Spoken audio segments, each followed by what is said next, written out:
My girlfriend said, it's just a game night with my ex. I said, cool. Then I hosted my own with her sister. Now me and her sister see her true self, and then I did something that if I could go back in time and stop myself from saying cool, I would. But here's the thing. When your girlfriend says, hey babe, I'm gonna have a little game night with some friends, and my ex will be there, most people either flip out, make demands, or spiral into an insecure mess. Me, I thought I was being the chill boyfriend, the one who doesn't cling, the one who trusts, the one who doesn't turn into the guy she complains about to her friends over wine. So I shrugged, kissed her on the cheek, and said the word that would come back to haunt me. Cool. I've been with Emma for about 2 years.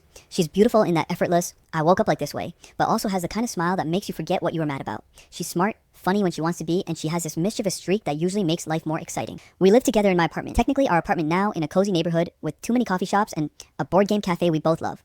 I've always thought we had a strong relationship.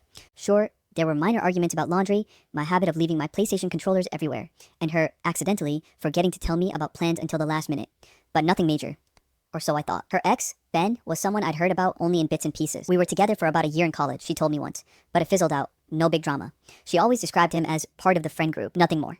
I'd seen him once at a mutual friend's BBQ, tall, wiry guy, big laugh, too many inside jokes with Emma for my taste, but I didn't dwell on it. That was my first mistake. It was a Thursday evening. I was sitting on the couch, half watching some random YouTube video, when Emma walked in from work. She tossed her bag down and leaned on the counter. Hey babe, you doing anything tomorrow night? She asked casually, grabbing a glass of water. Nope. Why? Cool. So I'm gonna head over to Jamie's place, from trivia night. We're doing a little game night, just Cards Against Humanity, maybe Codenames. Ben's gonna be there too.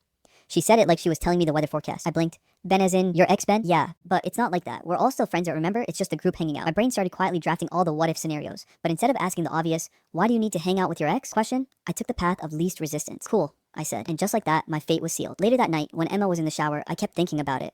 Not just the fact that she was going to be spending an evening laughing and maybe drinking with her ex, but that she hadn't even asked if I wanted to come.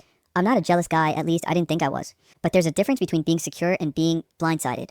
I started remembering the little things. The time she mentioned Ben still gives the best movie recommendations. How she had never once invited me to one of these so-called friend group hangouts when he was there.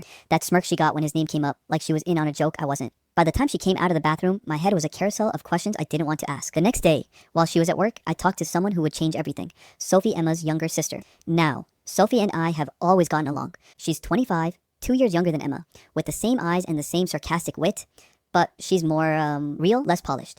We've had plenty of family dinners where we ended up side-eyeing each other when someone said something ridiculous. I trusted her, so I sent her a text. Me, hey, random question, what are you doing tomorrow night? Sophie, nothing. Why? Me, wanna come over for a game night? Sophie, isn't that kinda your and Emma's thing? Me, Emma's going to one with her ex. I figure I'll host my own. You in? There was a pause before she replied. Sophie, wow, petty, I like it. I'm bringing wine. Friday evening rolled around. Emma left around 6:30, dressed up just enough to make me wonder if she'd done it for him. She gave me a quick kiss goodbye, told me not to stay up too late, and left. At 7 o'clock, Sophie showed up with a bottle of wine, a six-pack, and an expression that said, I can't wait to